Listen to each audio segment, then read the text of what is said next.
Did you know that there was a time when the fallen angels, the very ones who disobeyed God and brought destruction to the earth, begged for forgiveness? But what happened next was beyond terrifying. Unlike humanity, which was given a path to redemption, these celestial beings were met with a judgment so severe that it echoes through eternity. Why did God refuse to forgive them? And what does this mean for us today? Stay with me as we uncover the shocking fate of the fallen angels and the hidden truths about their punishment. This story might just change everything you thought you knew. Welcome to Bible Stories with Gian. If you love uncovering powerful biblical mysteries, make sure to like, share, and subscribe so you never miss an eye-opening revelation. Now let's dive into this astonishing story. Long ago, before the Great Flood, the earth was not as we know it today. It was a place where divine beings, known as the Watchers, walked among humans. These were powerful angels assigned to oversee and guide humanity. But instead of fulfilling their divine duty, they did something unthinkable. Genesis 6:1-4 tells us that the sons of God saw the beauty of human women and took them as wives. From this forbidden union, a race of giants known as the Nephilim was born. These Nephilim were mighty warriors, feared by all who encountered them. But their presence corrupted the world, filling it with violence, wickedness, and sin. The Watchers had defied the order of heaven, and their actions brought consequences that would change the course of history.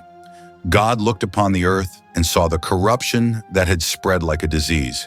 Humanity, once created in purity, was now lost in wickedness. Genesis 6:5 reveals, "The Lord saw that the wickedness of man was great in the earth, and that every inclination of the thoughts of his heart was only evil all the time." God made a painful decision. The world would be cleansed. A great flood was coming, one that would wipe away the evil and restore righteousness upon the earth. But what about the fallen angels who started it all? Did they have a chance to repent? Could they be forgiven? As the flood approached, the Watchers, realizing their fate, were overcome with fear. They sought out Enoch, a righteous man and a prophet of God, to plead on their behalf. They begged him to intercede for them, to ask God for mercy and a chance to return to heaven. Enoch took their request before the Almighty, but the answer he received was more terrifying than the Watchers could have ever imagined. In the Book of Enoch 15:1-3, God's response is clear. "You were spirits created to dwell in heaven, but you have defiled yourselves with flesh. You will find no peace, no mercy, no second chances. Unlike humans, who were made from the dust of the earth and given the grace of redemption, the angels were created as eternal beings with full knowledge of God's power and will. They did not sin out of weakness or ignorance, but out of deliberate rebellion, and so their fate was sealed. They would be cast into the abyss, a deep prison of darkness, known as Tartarus, where they would remain in chains until the final judgment." What about the Nephilim, the offspring of these fallen angels? When the flood came, they were wiped out along with the rest of the corrupted world, but their spirits did not vanish. According to the Book of Enoch 15:8-12, the spirits of the Nephilim became the first demons, roaming the earth, tormenting mankind, and waiting for the final judgment. This explains why evil and spiritual battles still exist today. These fallen spirits continue their work of deception and destruction, seeking to lead humanity astray, just as their fathers did long ago. The Bible confirms this terrifying fate in 2 Peter 2:4. "For if God did not spare the angels who sinned, but cast them down to hell and delivered them into chains of darkness to be reserved for judgment." The fallen angels are awaiting their final punishment, which will be even worse than their current imprisonment. Revelation 20:10 tells us that on the day of judgment, they will be cast into the lake of fire, where they will be tormented forever. But what does this mean for us today? The story of the Watchers and the Nephilim is not just an ancient tale, it's a warning.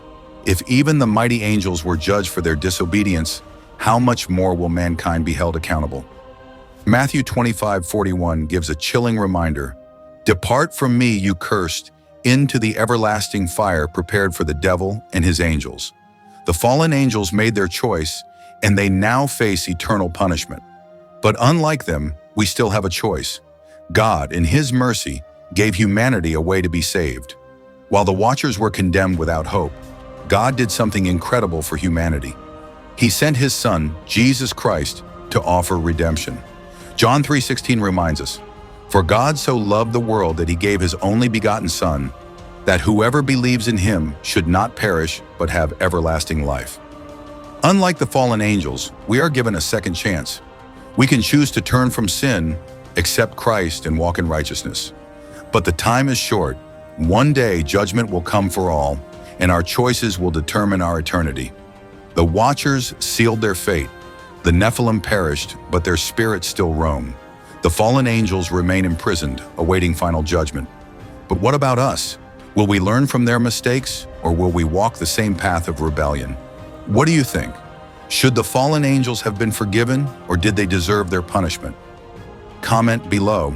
I'd love to hear your thoughts.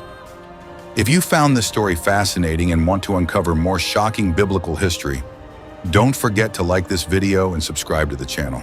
Hit the notification bell so you never miss an episode as we dive deeper into ancient mysteries, biblical prophecies, and hidden truths. Stay tuned. There is so much more to uncover about the unseen world and God's incredible plan. The fallen angels sealed their fate, but what about us? Thanks for watching. See you in the next video. Take care. God bless you all.